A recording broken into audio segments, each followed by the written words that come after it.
Hello everyone, welcome to Galaxy classes and defence academy Ringas. आज Rajasthan police, पटवार, Delhi police और railway के लिए आपके लिए टेस्ट सीरीज लेके आए हैं। इसमें टोटल 30 क्वेश्चंस लिए हैं।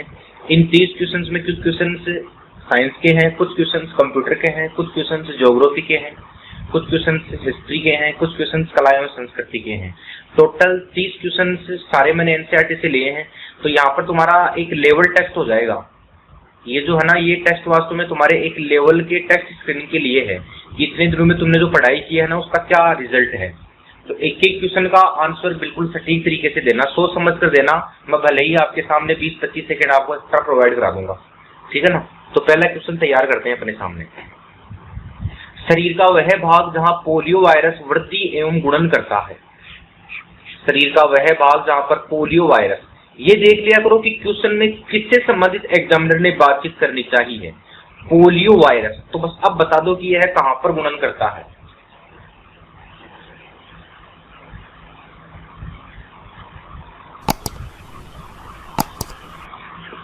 देखो इधर ध्यान दो, ये जो पोलियो वायरस है ना, पोलियो वायरस का ही दूसरा नाम भी कभी कभी एग्जाम में पूछ लेता है कि पोलियो किस वायरस की वजह से होता है, उसमें पोलियो वायरस नहीं देता हो। तो इसका दूसरा नाम है एंटीरो वायरस। इसका दूसरा क्या नाम है? Antero virus. और ये एंटीरो वायरस है ना, ये एंटीरो वायरस प्रवेश करता है किसकी वजह से? दूषित जल एवं भोजन से। दूषित जल एवं भोजन से। और दूषित जल एवं भोजन से जो प्रभावित होता है ना, वो कौन प्रभावित होता है? आंत प्रभावित होता है। तो इस हिसाब से इसका राइट आंसर क्या हो जाएगा? आंत्रीय कोशिका। पोलियो वायरस किसको प्रभावित करता है? आंत को। तो कौन सी कोशिका हो गई? आंतरीय कोशिका। लेकिन यहाँ पर तुम एक चीज का और ध्यान रखना, अगर तुम्हारा एग्जामिनर पोलियो की बात नहीं करे, अगर पीलिया की बात करे ना, तो वास्तव में पीलिया जो है ना, पीलिया में प्रभावित अंग क्या है? यकृत है। लेकिन पोलियो में प्रभावित अंग क्या है? आंत है।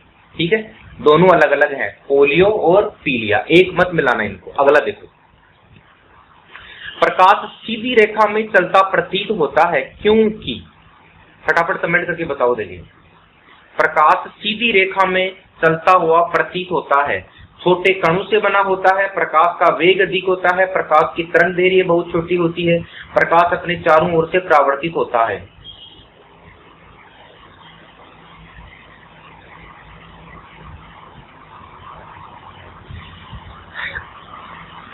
कुछ बच्चों का सही है।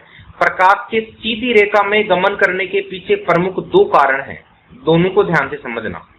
प्रमुख कितने कारण हैं? दो कारण हैं। एक तो है, पहला जो कारण है ना, वो तो है प्रकाश, पहला जो कारण है वो तो है प्रकाश की कम तरंगदैर्घ्य, कम तरंगदैर्घ्य या छोटी तरंगदैर्घ्य। और दूसरा जो कारण है ना प्रकाश के पीछे, इसके कारण है वेग, इसका जो है ना, वेग इसका अत्यधिक है। तो यहाँ पर ऑप्शन पे जाओ। प्रकाश छोटे कणों से मिलकर बना होता है, छोटे कणों से तो मिलकर बना होता है। फोटोन वास्तव में अति सूक्ष्म कणी है, लेकिन प्रकाश सीधी रेखा में गमन करता है, इस तथ्य के लिए ये ऑप्शन बैठेगा नहीं। प्रकाश का वेग अधिक रहता है, सही है। प्रकाश की तरंगदैर्घ्य छोटी होती है, ये भी सही है।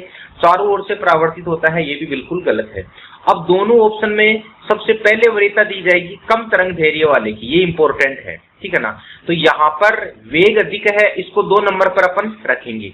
तो 1 नंबर पर देखेंगे तो यहाँ पर इसका राइट आंसर क्या हो जाएगा? सी इसका राइट आंसर हो जाएगा। कभी कभी क्वेश्चन में अपने को 2 आंसर देता है एग्जामिनर, वो अपना लेवल टेस्ट करता है कि वास्तव में बच्चे ने पढ़ाई की है कि नहीं की। इस एग्जामिनर का यहाँ पर प्रमुख उद्देश्य ये रहता है कि वास्तव में बच्चे ने कॉन्सेप्चुअल स्टडी की है कि नहीं की। नहीं तो आंसर तो दोनों ही सही है। ये क्वेश्चन मैं तुम्हें बता दूं कि ये क्वेश्चन रेलवे से उठाया है मैंने, ठीक है। दोनों ऑप्शन सही हैं, लेकिन यहाँ पर एग्जैक्ट आंसर क्या है इसका? तरंगदैर्घ्य का बहुत छोटा होना। या इसको यूं भी समझ सकते हो, इस प्रकार से तरंगदैर्घ्य बहुत छोटी होती है। तो तरंगदैर्घ्य बहुत छोटी होती है तो ये सीधी रेखा में चलता हुआ प्रतीत होता है। प्रकाश तरंगों के वायु से कांच में प्रवेश कर जाने पर जो चर प्रभावित होता है वह है, क्या प्रभावित होता है? वह है, फटाफट कमेंट करके बताओ।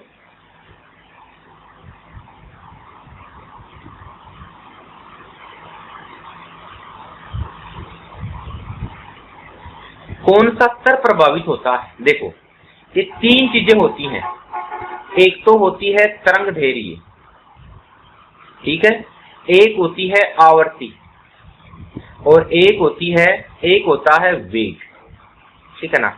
अगर देखा जाए इस वेग को मैं इधर लिख देता हूं, तरंग धैर्य और वेग ये दोनों वास्तव में परिवर्तित होते हैं, प्रकाश की घटना में परिवर्तित होते हैं, लेकिन कभी भी क्या नहीं बदलती, आवृत्ति नहीं बदलती। तो तरंग धैर्य आवर्ती जहां जहां है ना उसको काट दो, यहाँ पर भी आवर्ती है, यहाँ पर भी आवर्ती है, तो अपने पास क्या आ गया, डी का राइट आंसर आ गया। क्वेश्चन ये भी पूछा जाता है कि कौन सी राशि है ना जो वास्तव में प्रभावित नहीं होती, तब भी आवर्ती ही आएगा। क्वेश्चन घुमा फिरा कैसे क्वेश्चन पूछा जाता है। 1964 में किसने बेसिक कंप्यूटर भाषा का विकास किया? किसने बेसिक कंप्यूटर भाषा का विकास किया? बेसिक कंप्यूटर भाषा का विकास किसने किया था? बताओ, देखिए बैंक में क्वेश्चन आया हुआ है ये।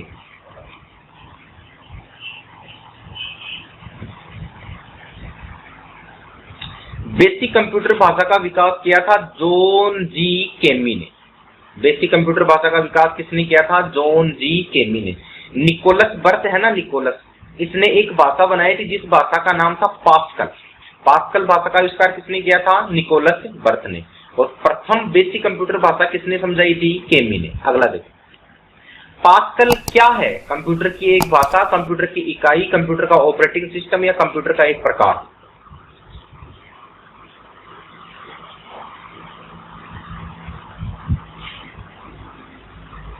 शाबाश। पास्कल क्या है? कंप्यूटर की एक भाषा है।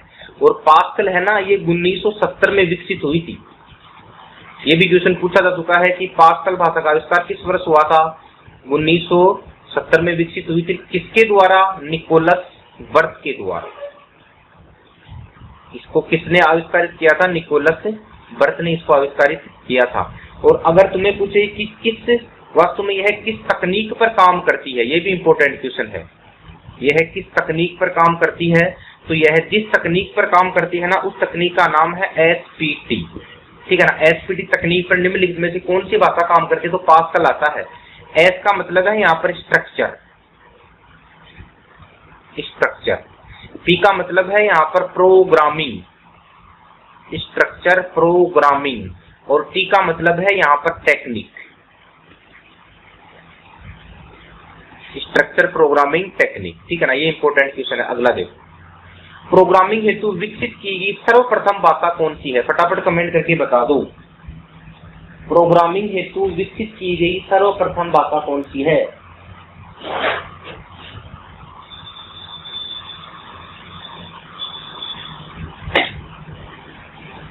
प्रोग्रामिंग हेतु विकसित की गई सर्वप्रथम भाषा, प्रोग्रामिंग हेतु विकसित की गई भाषा कौन सी है? प्रोग्रामिंग हेतु विकसित की गई भाषा का नाम है फोर्ट्रेन। क्या नाम है? फोर्ट्रेन। ऐसे लिख देता हूं मैं, फोर्ट्रेन, फोर्ट्रेन। और इस फोर्ट्रेन की फुल फॉर्म क्या है? इसकी फुल फॉर्म है फॉर्मूला ट्रांसलेशन, फॉर्मूला ट्रांसलेशन। और ये जो फोर्ट्रेन है ना, ये बनाई गई थी कब? 1957 में। और 1957 में किस कंपनी द्वारा बनाई गई थी? तो इस कंपनी का नाम इंपॉर्टेंट है। यह किस कंपनी द्वारा बनाई गई थी? IBM 704 कंपनी द्वारा कब बनाई गई थी? 1957 में, ठीक है। और इसकी फुल फॉर्म क्या है? Formula translation. सबसे इंपॉर्टेंट है ये, ठीक है। और ये भी क्वेश्चन पूछा जाता है किसने बनाई थी? तो यह बनाई थी जॉन बेकेलस ने। फोर्ट्रेन किसने बनाई थी? जॉन बेकेलस ने बनाई, ठीक है। फोर्ट्रेन भाषा किसने बनाई थी? जॉन बेकेलस ने बनाई थी। अगला देखो, CDRW क्या है? फटाफट कमेंट करके बताओ।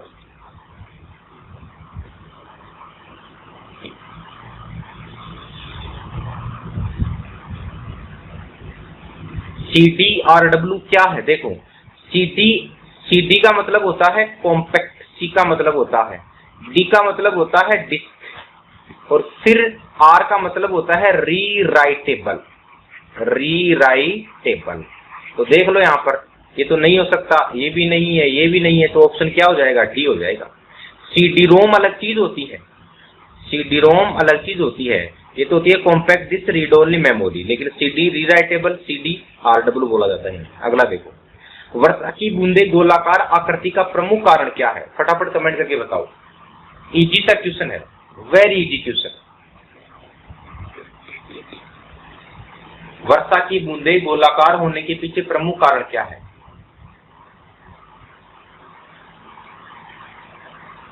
देखो, वर्षा की बूंद इस प्रकार से जब पृथ्वी पर गिरती है ना, वर्षा की बूंद इस प्रकार से जब पृथ्वी पर गिरती है तो इसकी संरचना कुछ इस प्रकार से होती है, इस प्रकार से। अब इसके चारों ओर इसकी सरफेस पर दबाव लगता है, इसके चारों ओर इसकी सरफेस पर क्या लगता है? दबाव लगता है। सॉरी, अंदर नहीं आता, यहाँ पर सरफेस पर दबाव लगता है। यहाँ पर जब ये दबाव लगता है ना तो इसकी संरचना हो जाती है गोलाकार। इसकी संरचना कैसी हो जाती है? गोलाकार। और गोलाकार होने पर यह अपने को इस प्रकार से दिखाई देती है। और इसकी गोलाकार होने के पीछे जो घटना जिम्मेदार है ना, वो घटना कौन सी जिम्मेदार है? पृष्ठ तनाव। और इसी पृष्ठ तनाव को बोला जाता है सरफेस टेंशन। इसी पृष्ठ तनाव को क्या बोला जाता है? Surface tension. तो ध्यान रखना, किस घटना की वजह से यह होता है? पृष्ठ तनाव की वजह से होता है। चारों तरफ दबाव लगाया जाता है, तो चारों तरफ दबाव लगाया जाता है तो एक गोल संरचना बनती है। अगला देखो, एक लड़की झूले पर बैठी स्थिति में झूला झूल रही है। उस लड़की के खड़े हो जाने पर आवर्तकाल, आवर्तकाल का मतलब टी पूछा है, टी का मतलब होता है आवर्तकाल, तो आवर्तकाल पर क्या प्रभाव पड़ेगा? फटाफट कमेंट करके बता दो।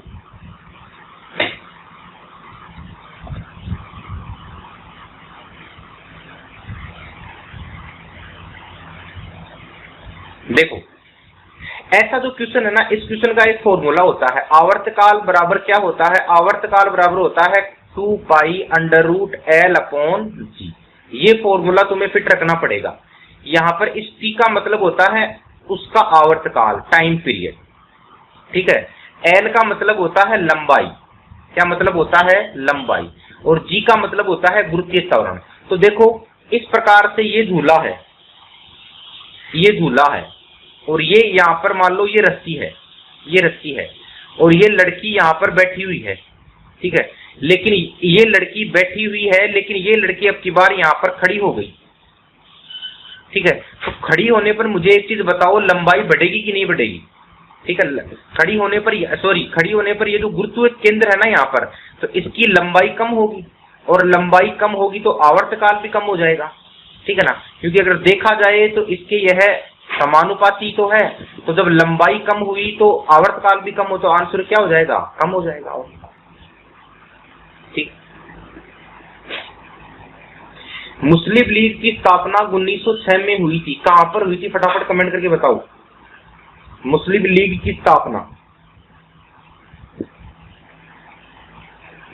मुस्लिम लीग की स्थापना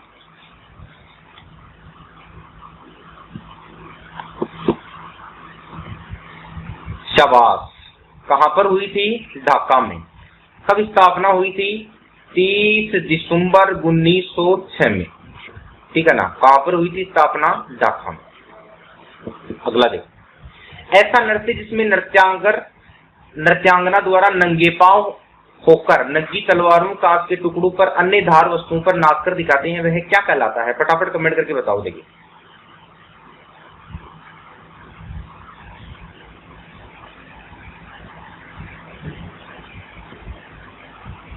राजस्थान जीके का क्वेश्चन है, फटाफट बताओ, कल्चर का क्वेश्चन है भाई। नंगे पांव खड़े होकर जो नृत्य होता है ना, वो नृत्य कौन सा होता है? भवाई नृत्य। कौन सा होता है वो नृत्य? भवाई नृत्य। और मैं तुम्हें इतना भी बता दूं कि भवाई नृत्य जो है ना, भवाई नृत्य, इसका उद्गम भी पूछा जाता है कि भवाई नृत्य का उद्गम कहाँ पर है। तो भवाई नृत्य कहाँ का फेमस है? मेवाड़ का। मेवाड़ नहीं तो कहाँ का फेमस है? उदयपुर का फेमस है। और अगर तुम्हें पूछे कि वर्तमान में सबसे ज्यादा कहां पर होता है यह, या वर्तमान में प्रसिद्ध कहां पर है, तो वर्तमान में ज्यादा होता है यह केकड़ी। ध्यान देना, यहाँ पर केकड़ी का मतलब क्या है? अजमेर। ये इंपॉर्टेंट है दोनों। और अगर तुम्हें पूछे कि इसका प्रवर्तक कौन था, भवाई नृत्य का प्रवर्तक कौन था, तो इसका प्रवर्तक था नागोजी जाट। और भादोजी जाट, भादोजी जाट, ये इंपॉर्टेंट है, भादोजी जाट, ठीक है ना। तो इसका राइट आंसर क्या हो जाएगा? सी इसका राइट आंसर हो जाएगा। अगला देखिए, निम्नलिखित में से कौन सा वेद प्राचीनतम वेद है? फटाफट कमेंट करके बताओ। देखो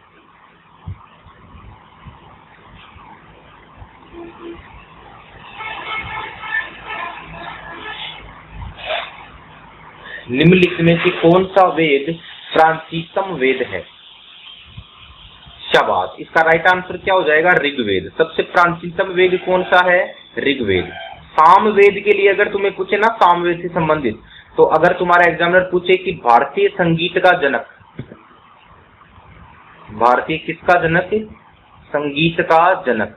तो भारतीय संगीत का जो जनक है ना वो कौन है? सामवेद है।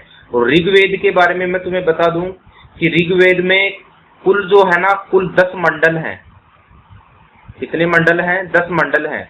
और अगर तुम्हें पूछे मंत्र कितने हैं, तो ऋग्वेद में मंत्र है 10,562। और तुम्हें पूछे कि कितने सूक्त हैं, कितने सूक्त हैं, तो इसमें टोटल सूक्त हैं 1028। ठीक है, ये सारी बातें ऋग्वेद से संबंधित याद करनी है। तो प्राचीनतम भी कौन है? ऋग्वेद है। लेकिन अगर भारतीय संगीत का जनक पूछे तो कौन है? सामवेद। भाई से कर दो, तुम से कर दो।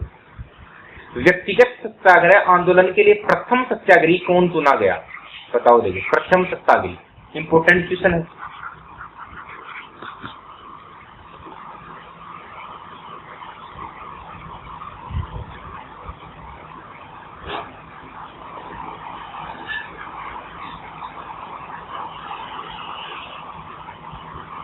फटाफट कमेंट करके बताओ। प्रथम सत्याग्रह था, प्रथम सत्याग्रही कौन थी? विनोबा भावे। 2 नंबर पर कौन था? जवाहरलाल नेहरू। और अगर तुम्हें पूछे कि 3 नंबर पर कौन था, तो 3 नंबर पर था ब्रह्मदत्त। 3 पर कौन था? ब्रह्मदत्त। इनका क्रम भी ध्यान रखना। तो इसका प्रथम पूछा है तो इसका राइट आंसर क्या हो जाएगा? डी इसका राइट आंसर हो जाएगा।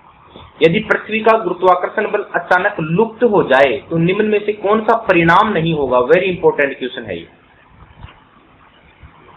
यदि पृथ्वी का गुरुत्वाकर्षण बल अचानक लुप्त हो जाए, अचानक क्या हो जाए? लुप्त हो जाए, तो कौन सा परिणाम नहीं होगा?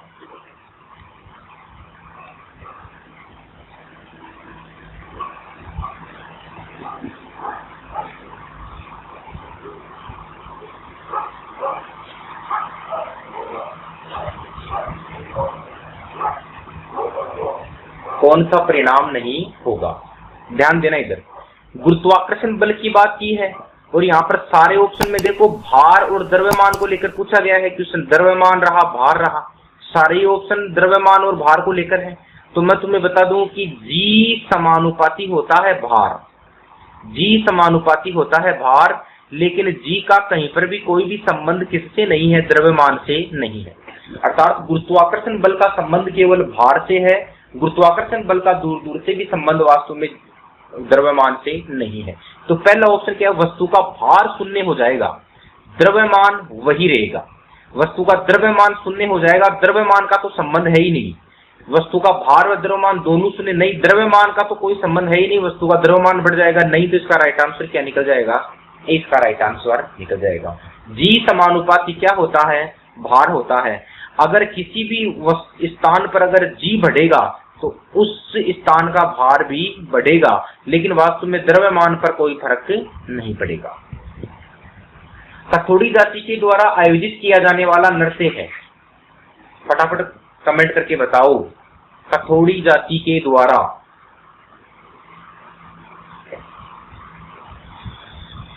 कथोड़ी जनजाति के द्वारा, शाबाश, ये बिल्कुल सही बताया है। देखो भाई, रणबाजा जो है ना, रणबाजा, ये तो मेव जनजाति का है। ऑप्शन काट के भी कर सकते हैं अपन। किस जनजाति का है? मेव जनजाति का। धाकड़ है ना, धाकड़, ये किस जनजाति का है? कंजर का है। लूर जो है ना, लूर, ये किनका है? ये ग्रासियों का है। ठीक है। और माओलिया जो है ना, माओलिया, ये किनका है? ये कथोड़ी जनजाति का है। तो इसका राइट आंसर क्या हो जाएगा? डी इसका राइट आंसर हो जाएगा। गणेश चतुर्थी पर मेवाड़ क्षेत्र में छोटे बच्चों द्वारा रंग बिरंगी पोशाकें पहनकर, छोटे बच्चों द्वारा रंग बिरंगी पोशाकें पहनकर आयोजित किए जाने वाला नृत्य है छमछड़ी, द्विचक्री है ये, द्विचक्री, हाथी मना, इंद्र परी नृत्य। फटाफट कमेंट करके बताओ देखो।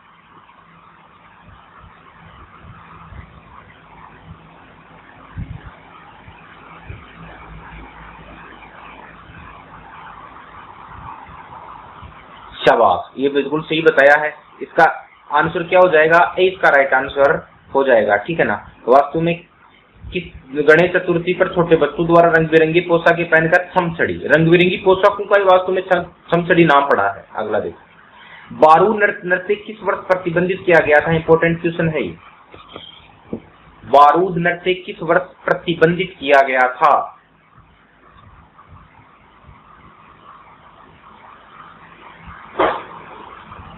फटाफट कमेंट करके बताओ। बारूद, देखो ऐसे याद कर लेना, बारूद है, ऐसे आ रहा है ये रे, तो इसको ऐसे भी कर सकते हैं। तो ऐसे इसको किस प्रकार से सेट करोगे? वर्ष 2002 में। किस वर्ष प्रतिबंधित किया गया था? 2002 में। अगला देखो, व्यवसायिक उपयोग के लिए प्रथम ट्रांसजेनिक पादप कौन है? बताओ देखो, प्रथम ट्रांसजेनिक पादप कौन है? बीटी कॉटन, गोल्डन राइस, तंबाकू, सोलन गोला।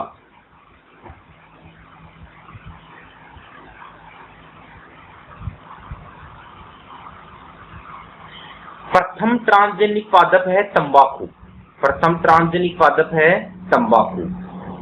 मतलब ट्रांसजेनिक का मतलब क्या होता है? ट्रांसजेनिक का मतलब होता है जिनके जीन में परिवर्तन किया गया हो। जिनके किसमें परिवर्तन किया गया हो? जीन में परिवर्तन किया गया हो। जिनके जीन में परिवर्तन किया जाता है ना, किया गया हो, वो कहलाता है ट्रांसजेनिक पादप। तो ट्रांसजेनिक पादप कौन है? तंबाकू है। अगर तुम्हें पूछे कि प्रथम ट्रांसजेनिक जंतु कौन है, तो प्रथम ट्रांसजेनिक जंतु है कौन? चूहा। कौन है? चूहा। और अगर तुम्हें पूछे कि प्रथम ट्रांसजेनिक खाद्य फसल कौन सी है, प्रथम ट्रांसजेनिक खाद्य फसल कौन सी है, तो खाद्य फसल जो ट्रांसजेनिक है ना, वो कौन है? मक्का है। ये सारी इंपॉर्टेंट बातें हैं। एक चीज ध्यान रखना, बी ऑप्शन है ना, बी ऑप्शन गोल्डन राइस, इसमें बीटा कैरोटीन होता है। गोल्डन राइस में क्या होता है? बीटा कैरोटीन होता है। बीटा जो कैरोटीन है ना, ये अपनी आंखों के लिए सही माना जाता है, ठीक है ना। और बीटी कॉटन जो है ना, बीटी कॉटन ये तो एक प्रकार की कपास की फसल की एक बायोटेक्नोलॉजी के द्वारा बनाया गया था, बेसिलस फ्रेजिएंसिस की फुल फॉर्म होती है। अगला देखो, हिमालय व शिवालिक के बीच स्थित लंबवत घाटी को क्या कहते हैं? लंबवत घाटी को क्या कहते हैं?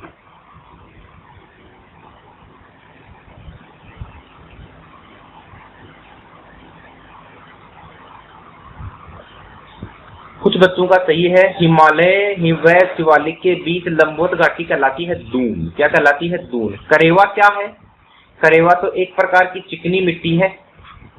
करेवा तो एक प्रकार की क्या है? चिकनी मिट्टी है, ठीक है। और इस चिकनी मिट्टी पर क्या उगाई जाती है? केसर उगाई जाती है। और कहां पर उगाई जाती है? जम्मू एंड कश्मीर में। और यह भी पूछा जाता है कि केसर की कौन सी प्रजाति इस मिट्टी पर उगाई जाती है? करेवा पर उगाई जाती है या जम्मू कश्मीर में सर्वाधिक कौन सी प्रजाति होती है? तो अगर तुम्हें प्रजाति पूछ लेना तो उस प्रजाति का नाम है जाफराना। प्रजाति का क्या नाम है? जाफराना। इंपोर्टेंट क्वेश्चन है ये। अगला देखो, हिमालय पर्वतीय क्षेत्रों में बुग्याल शब्द किसको निरूपित करता है? बुग्याल शब्द किसको निरूपित करता है? हिमालय पर्वतीय क्षेत्रों में बुग्याल शब्द, फटाफट कमेंट करके बताओ।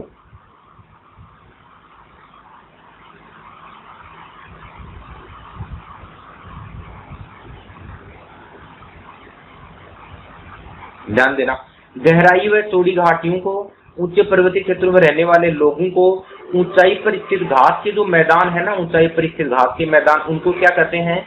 बुग्याल कहते हैं। और कहां पर पाए जाते हैं ये? उत्तराखंड में पाए जाते हैं।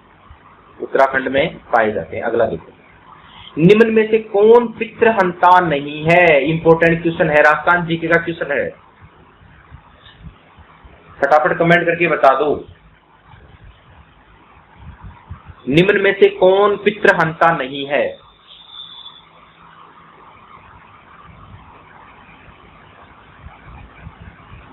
भाई अगर देखा जाए तो तुम्हें 4 पितृहंता याद करने हैं। कितने याद करने हैं? 4 पितृहंता होते हैं। उद्दा जो है ना, उद्दा ये तो पितृहंता है। किसने मारा था उद्दा को? उद्दा को किसने मारा था? अपने पिता को मार दिया था, महाराणा कुंभा। मालदेव भी है, ठीक है ना। मालदेव ने किसको मांगो? राव गंगा को, अपने पिताजी को। और बख्तर सिंह अजीत सिंह को, अजीत सिंह को। लेकिन जगमाल नहीं है, जगमाल नहीं है। हाँ वो दूसरा है, तुम जिसे बता रहे हो ना, वो है जगदेव, ठीक है। तो अगर जगदेव आए तो जगदेव ने किसको मारा था? अर्णोराज को मारा था। किसको मारा था?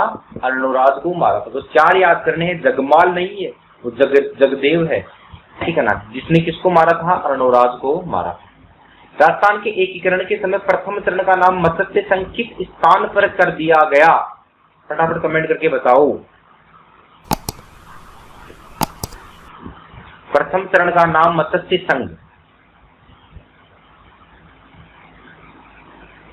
प्रथम चरण का नाम मत्स्य संघ किया गया था भरतपुर में। कहां पर किया गया था? भरतपुर में। और भरतपुर में भी एक जगह है और उस जगह का नाम है कचहरी कला। क्या नाम है? कचहरी कला।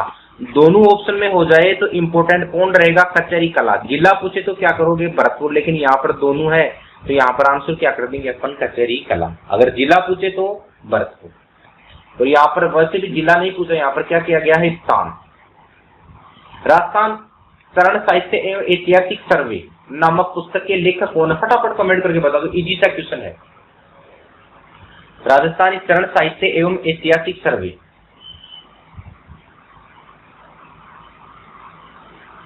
राजस्थानी चरण साहित्य एवं ऐतिहासिक सर्वे। शाबाश, सभी बच्चों का सही है।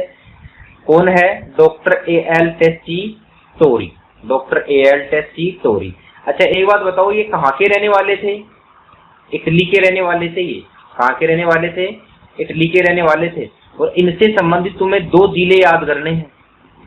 कितने जिले याद करने हैं? 2 जिले याद करने हैं।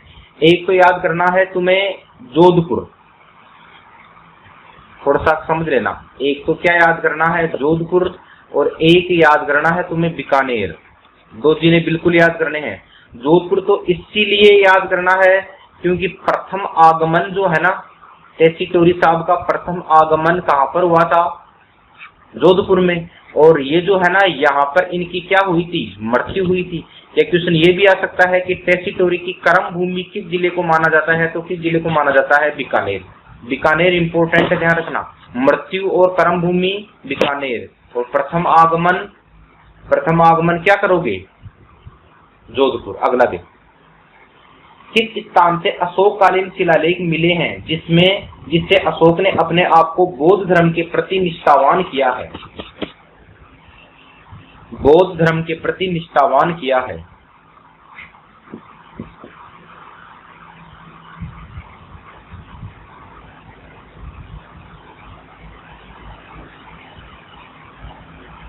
शाबाश, बिल्कुल सही है। कहां पर? विराटनगर। इसका राइट आंसर हो जाएगा। अच्छा क्वेश्चन है। निम्नलिखित में से कौन सा पोषक तत्व पौधों के विकास के लिए आवश्यक नहीं है? फटाफट कमेंट करके बताओ। पौधों के विकास के लिए कौन सा पोषक तत्व आवश्यक नहीं है?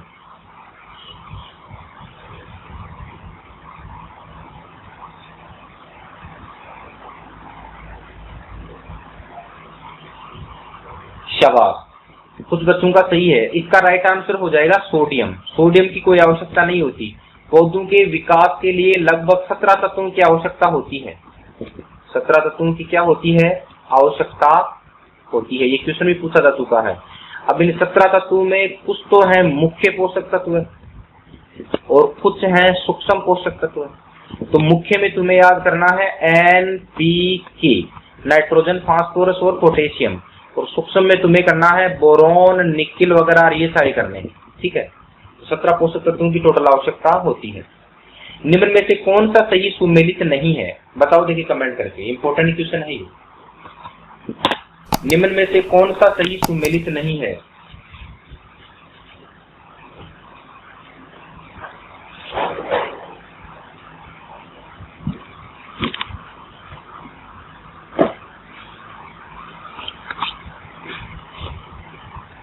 निम्न में से कौन सा सही सुमेलित नहीं है? देखो, नाइट्रोजन वृद्धि के लिए आवश्यक है, सही है। ये क्वेश्चन सीधा भी पूछा जा चुका है कि निम्न में से कौन सा पोषक तत्व वृद्धि के लिए आवश्यक है, तो नाइट्रोजन है। फास्फोरस फलों व जड़ों के विकास के लिए सही है।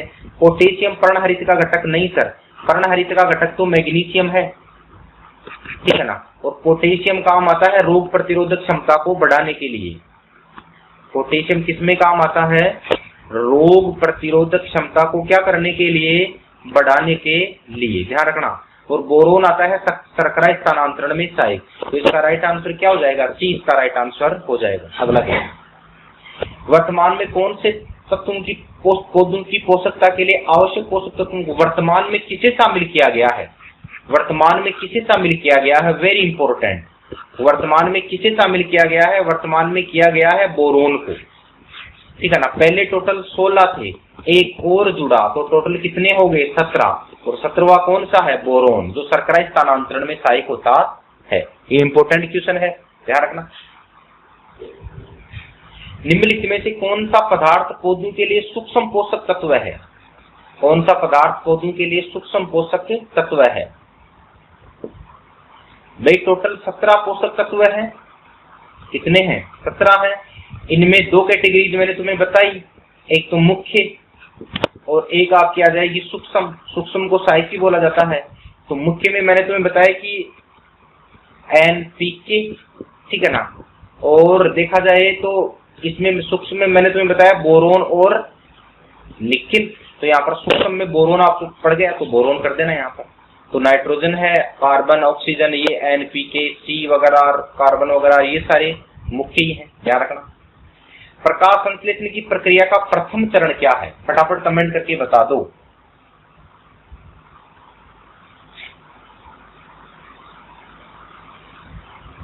प्रकाश संश्लेषण की प्रक्रिया का प्रथम चरण होता है कार्बन डाइऑक्साइड का स्थायीकरण करना, सूर्य के प्रकाश द्वारा क्लोरोफिल का उत्तेजन करना, पानी से ऑक्सीजन का निकलना, कार्बोहाइड्रेट का निर्माण। देखो इधर ध्यान दो, ये जैसे मान लो कोई भी पौधा है, ये कोई भी पौधा है, ठीक है। अब इसकी जो पत्तियां है ना, पत्तियां, ठीक है, इन पत्तियों में एक धातु पाई जाती है जो जिनका नाम है मैग्नीशियम। सूर्य का प्रकाश जैसे ही इन पत्तियों पर पड़ता है, जैसे ही इन पत्तियों पर पड़ता है सूर्य का प्रकाश, तो सूर्य का प्रकाश पड़ने पर यहाँ पर क्लोरोफिल होता है, क्लोरोफिल। तो क्लोरोफिल क्या करता है? मैग्नीशियम से क्रिया करके बिल्कुल सक्रिय हो जाता है, बिल्कुल क्या हो जाता है? सक्रिय हो जाता है। तो इसका पहला जो है ना, इसका सूर्य के प्रकाश द्वारा क्लोरोफिल का उत्तेजन करना इसका प्रथम चरण है। तो यही इसका राइट आंसर हो जाएगा। एक चीज का और ध्यान रखना, इसमें पेड़ पौधे CO2 तो लेते हैं और इसमें पेड़ पौधे वास्तव में O2 को बाहर निकालते हैं। ये इंपॉर्टेंट है, ध्यान रखना। अगला, निम्न में से कौन सा कथन असत्य है? फटाफट कमेंट करके बताओ। देखो, निम्न में से कौन सा कथन असत्य है? निम्न में से कौन सा कथन असत्य है? प्रकाश संश्लेषण सूर्य के प्रकाश में होता है, प्रकाश संश्लेषण में CO2 का उपयोग होता है, प्रकाश संश्लेषण में O2 का उपयोग होता है। असत्य पूछा है, असत्य पूछा है।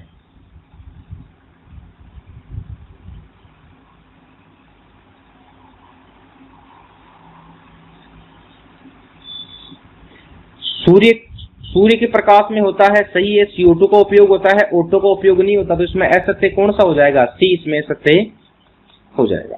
ठीक है, okay, thank you, God bless you.